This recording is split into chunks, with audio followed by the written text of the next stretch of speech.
Exporter ses photos est un des réglages les plus importants de tout le catalogue Adobe Lightroom. En effet, vous pouvez être super bon en post-traitement, si vous gérez mal votre exportation, la photo ne sera vraiment pas à son avantage. Et ça tombe bien, c'est ce dont on va parler aujourd'hui dans ce 16e épisode de Mardi, c'est Lightroom.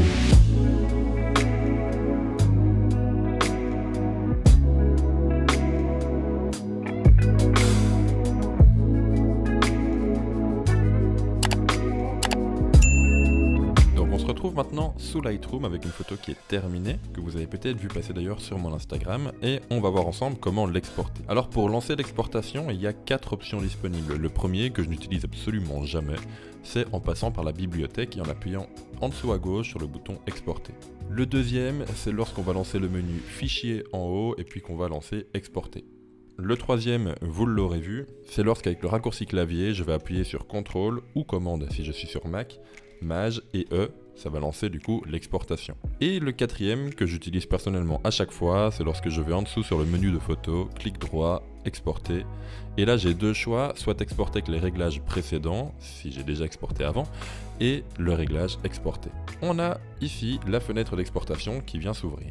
On va commencer par le dessus. Par défaut, l'export des photos se fait sur le disque dur, mais on peut également l'envoyer directement sur un courrier électronique, un email quoi, ou exporter sur un CD, DVD. Je sais pas qui fait ça, mais l'option est quand même dispo. La première fois que vous ferez un export vers courrier électronique, vous devrez du coup paramétrer tout ce qui est compte de messagerie, etc. Bref, personne ne fait ça non plus. Bref, on sélectionne bien un disque dur et on va se lancer du coup dans la partie droite de l'image. Pour commencer, on va devoir choisir l'endroit où on veut exporter l'image. Exporter soit vers un dossier spécifique, bref c'est à vous de le choisir, soit le dossier de la photo d'origine, là où se trouve la première photo que vous avez importée, soit sélectionner le dossier ultérieurement. Le choix du dossier de destination n'est pas encore arrêté et se fera du coup au moment où vous cliquerez sur exporter. Personnellement à chaque fois je fais dossier spécifique. Vous pouvez ensuite trouver le dossier en dessous ou tout simplement le sélectionner ici et venir le choisir sur votre bureau. Je peux également choisir l'option placer dans un sous-dossier. Imaginons que j'ai un dossier rempli de photos et de vidéos, comme j'ai à chaque fois pour chacune de mes vidéos YouTube. J'aime bien les placer dans un sous-dossier où je vais donner le nom de la destination finale de la photo. Avec cette option placer dans un sous-dossier, lorsque je viendrai cliquer sur exporter, dans mon dossier d'origine test, un nouveau dossier se créera qui s'appellera Live, où vous pouvez tout simplement décocher ce sous-dossier. Je peux également appuyer sur ajouter au catalogue. Dans ce cas-là, la photo exportée, le JPEG final, viendra s'ajouter au catalogue. Personnellement, je vous conseille pas vraiment de mélanger vos origines avec vos exports, ni d'ajouter au catalogue vos exports. Ça viendrait du coup complètement alourdir votre catalogue, c'est pas très pratique. On passe maintenant à la dénomination du fichier. Comment est-ce qu'on va l'appeler? Soit je ne coche rien, et dans ce cas-là, il va prendre le nom de base de la photo, dans ce cas-ci DSCF0615.jpg, ou je peux tout simplement le renommer, et dans ce cas-là, choisir soit le nom personnalisé, qui est l'option tout en bas, et venir mettre le nom que vous avez choisi, soit venir faire un paramètre prédéfini, et à chaque fois le renommer en date, puis nom du fichier, vous avez à chaque fois un exemple en dessous, ou nom du fichier et séquence. Si vous exportez plusieurs fois à partir d'une même image, ça peut être pratique. Tout simplement le nom du fichier d'origine, le nom personnalisé avec le nom d'origine du fichier, le nom personnalisé avec une séquence, de nouveau si vous exportez plusieurs fois d'un même fichier de base, ou vous l'aurez compris, personnellement, le nom personnalisé. Concernant le panneau vidéo, fatalement il restera grisé si vous n'exportez pas de vidéo, ça paraît logique. Personnellement, je n'en fais jamais sous Lightroom, mais si jamais vous voulez exporter une vidéo, ce qui est possible de faire, vous aurez le choix entre plusieurs formats et niveaux de qualité associés. On passe maintenant aux paramètres du fichier. Dans ce panneau, les paramètres à saisir vont varier en fonction du choix du format d'export de l'image. Vous avez plusieurs choix de format. Le format JPEG, avec à chaque fois le niveau de qualité de 0 à 100, 0 indiquant la qualité la plus basse et 100 la qualité maximale. Le format TIFF et PSD, ils sont deux ici, qui présentent des options de niveau de profondeur et d'espace colorimétrique. Le PNG, si jamais vous travaillez avec un fond transparent, ça peut être intéressant, ou le DNG et original qui rendra inaccessible la très grande majorité des options de panneaux du dessous. Le DNG c'est le format RAW d'Adobe et l'original c'est le format de prise de vue de votre appareil. Personnellement, lorsque je vais exporter, c'est pour ensuite publier la photo quelque part ou l'imprimer, donc à chaque fois je choisis JPEG avec la qualité à 100%. Je choisis mon espace colorimétrique, je pense en faire une vidéo un de ces jours, mais par défaut je choisis toujours le sRVB. On peut choisir également de limiter la taille du fichier à un certain nombre de kilos. Et bien sûr, plus la qualité de la photo sera élevée, plus le poids du fichier sera important, et inversement, si vous limitez la taille du fichier de façon très basse, vous allez du coup limiter la qualité.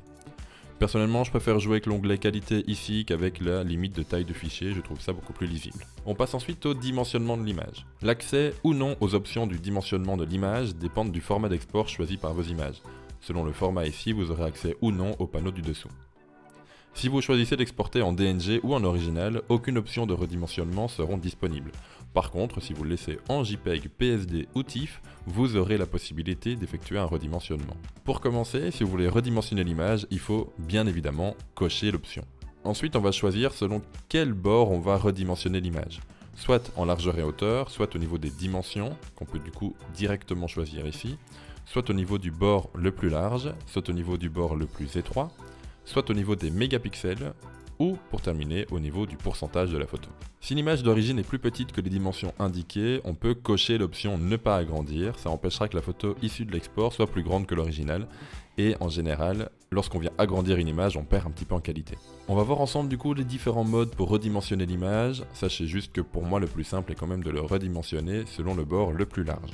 On va commencer avec largeur et hauteur. L'image, sans changer son orientation, donc elle restera soit en paysage, soit en portrait, devra être réduite pour rentrer dans un cadre dont la hauteur et la largeur sont imposées. Je vous conseille grandement de ne pas trop utiliser ces largeurs et hauteurs car vous pourriez malheureusement changer le format de l'image. Par exemple passer d'un format 4/5 à un format 16/9 sans trop vous en rendre compte. Je vous conseille donc de rester avec le bord large ou le bord étroit. On peut également choisir les dimensions.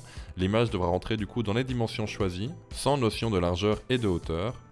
Et la différence entre le panneau dimension et largeur et hauteur, contrairement au panneau précédent, largeur et hauteur, lorsqu'on va utiliser le panneau dimension, deux photos de même taille mais d'orientation différente, paysage au portrait, auront la même taille après redimensionnement. On passe au troisième panneau qui est le bord le plus large. Dans ce cas-ci, le bord large de l'image est ramené à la valeur saisie ici, et le bord étroit est calculé en tenant compte des proportions de l'image. Le bord étroit, c'est fatalement l'inverse, le bord étroit de l'image est ramené à la valeur saisie ici au nombre de pixels, et le bord large est calculé de manière proportionnelle.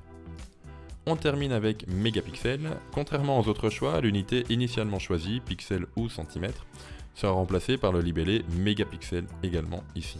Les nouvelles dimensions de la photo seront calculées pour que le produit de la largeur fois la hauteur donne la valeur saisie. Parlons rapidement de la résolution de l'image. Même si l'information est toujours présente, la résolution n'a de sens que pour une impression sur un support physique, donc lorsqu'on la raisonne en centimètres ou en pouces. D'où le fait de choisir pixels par pouce ou par centimètre. Pour une image destinée à être affichée sur un écran, votre unité sera le pixel.